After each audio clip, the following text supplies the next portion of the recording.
and welcome back to my channel. In today's video, we are now in part 5 of my series testing out the best-selling foundations at Sephora.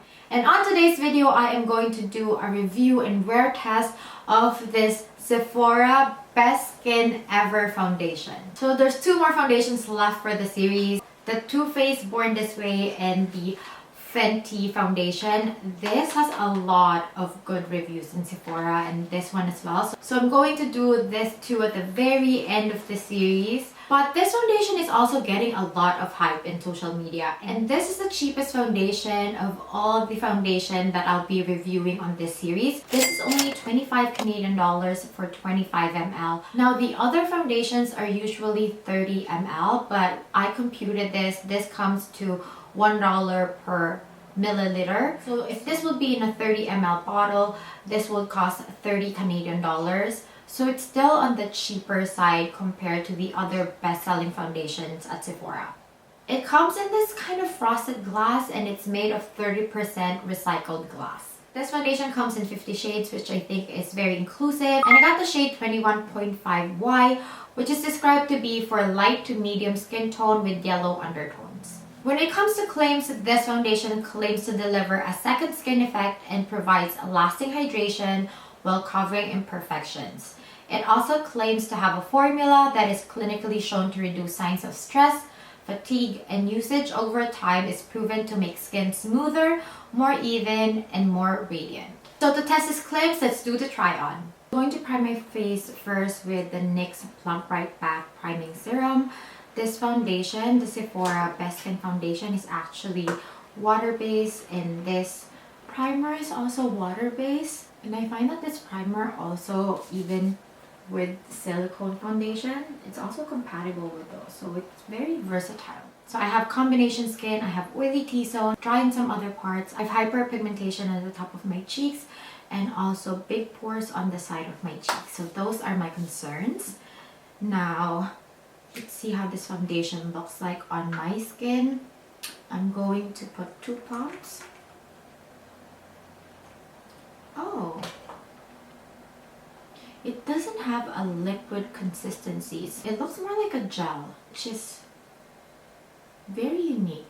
So on my left side, I'm going to use a brush. It's not that it's not easy to apply, but since it is like in a gel consistency, like I just can't swirl my brush. I really need to like do short motions to apply this. With one layer, this foundation is giving me like a skin tint coverage. I can still see a lot of my hyperpigmentation and I can still really see the skin underneath. Let's add a few more of the foundation, especially on the parts where I have hyperpigmentation. So far, the shade is really good. So now that I have 2 layers of the foundation, I would say that this is giving me a medium coverage and it really looks like skin. It's fusing into my skin like it's one with my skin.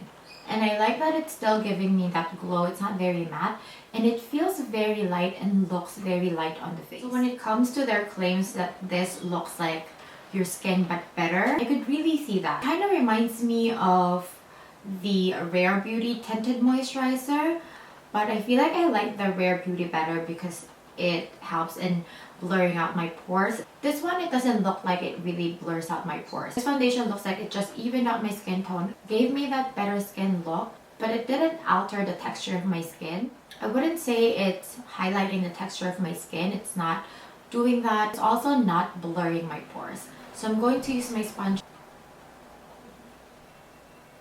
Do you see the dots? Because it is very gel-like, it just stays where you stamp it on. Oh, and I didn't add more. This is still 2 pumps. So I only use maybe 1.5 on this side. It's hard to maneuver the sponge. So I'm going to use the brush to blend it out more. The softness of the brush blends the foundation more. So I think that it is better applied with a brush. I'm gonna go closer so you can see how it looks like on my skin. I love the radiance that it's giving my skin. It really looks like second skin. but the coverage, I would say it's giving me medium coverage. It's not really giving me that full coverage, but I really like how dewy my face looks like, and the light is really bouncing off this foundation really well. I'm going to use my cream bronzer. This is from Fenty Beauty. This is Matchsticks in the shade Mocha. And let's see how, whoa, this glides so easily on my skin. Like the base, I don't know, it feels like it has oil on foundation, so like the cream just glides so easily. Like I don't feel any drag. And to think that this is water based, usually with water base it doesn't have that oily, it doesn't feel oily, but like when I glided my bronzer, it glided so smoothly. Like there is no drag at all. And the foundation didn't move because it is very thin on the skin. It doesn't move. It just fused into my skin even if I add more products on top. So far as a base, it's really performing well. Now I'm going to set my face with powder, and I'm going to use my trusty Estee Lauder setting powder. Oh, I didn't expect this foundation to be really glowy. So maybe I'm going to keep this part of my face without powder as much as I can, but I'm going to put a blush. I'm going to put a more luminous blush because I want to keep that luminosity. So far, oh my.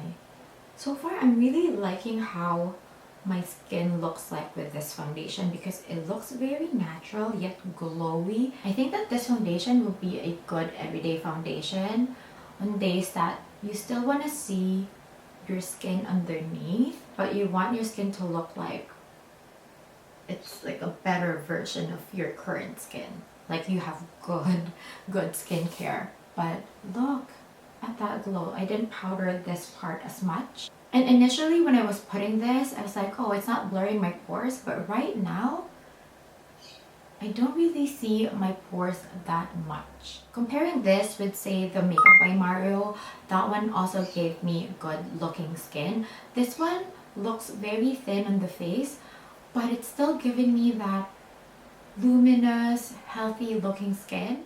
It also hid my broken capillaries on the side of my cheeks, and I don't see any redness on my face anymore, even on the side of my nose. So far this foundation is performing really well on initial application. Now that I've put setting powder on my face, let's put my blush. I'm going to use the NARS Orgasm. This one has a little specks of glitter on it, so it's not matte, which I think is perfect for this foundation. The powder has a little bit of a drag when putting it on, but maybe because it's very moisturizing, the foundation, but I don't see any foundation lifting when I was putting my powder blush, so it's still okay.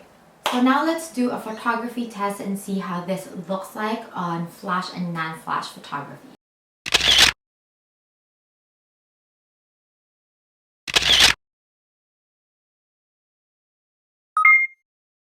Fourth hour update, so I can see a little buildup on the side of my nose, and also the oil is peeking through on the top of my brows, but everything else looks really good. 8-hour update. I'm gonna go closer so you can see my skin.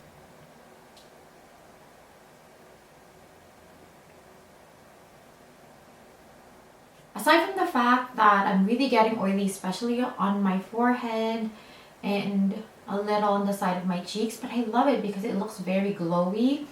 And then I also don't have a lot of foundation on the side of my nose. I can really see the redness peeking through the side of my nose. And the foundation is getting also very thin on my chin, where I'm always putting my hand or rubbing it. I think that's my only concern at this point on the 8-hour. So I'm really amazed because also when it comes to coverage, it is on the light coverage now. Not as medium coverage as it was initially, but I still look very polished. I don't see the foundation breaking out. Even on parts where I'm getting oily, like I don't see any foundation that is breaking out. And I also don't see any foundation clinging on the dry parts of my face. I only see a little buildup on the side of my nose. So I don't have a lot of complaints with this foundation. It's very true to its claim. It really gave me that second skin effect. It gave me that natural dewiness on the skin. My skin looks healthy and it's very, very light on the face. Like, I didn't realize I have foundation on because it's just very light on the face. And I also think that because it has a gel consistency, it acted like a gel moisturizer, so it's very light. It really fused onto the skin very well. I don't have any expectation for this foundation, to be honest, but this foundation just really blew me away. I think that I would rate this foundation and give this a 4.5 out of 5 stars. I think for people with oily skin like me, you really have to powder because the oil would definitely pick through. Also, if you want the coverage to still be medium coverage until the end of the day, maybe add on some finishing spray. And because it's very light on the face, I think this will be perfect for an everyday foundation. I don't think this is a foundation that I would gravitate for special events because it doesn't have that full coverage. It just looks very natural. Unless that's the look that you're going for. For me, I think that this would be more of my everyday foundation. Again, I'm really amazed about this foundation. I think that this is a keeper, and with this price point, you really can't go wrong. So that ends my review on this foundation. If you have any questions that I didn't cover in this video, feel free to comment down in the description bar below. On my next video, I will be reviewing the Too Faced Born This Way Undetectable Medium to Full Coverage Foundation. I'm also very excited about that. So if you find this video helpful, don't forget to like this video, don't forget to subscribe, and hit that notification bell so you'll always be updated once a new video is out. Thank you so much once again for watching. I'll see you on my next one.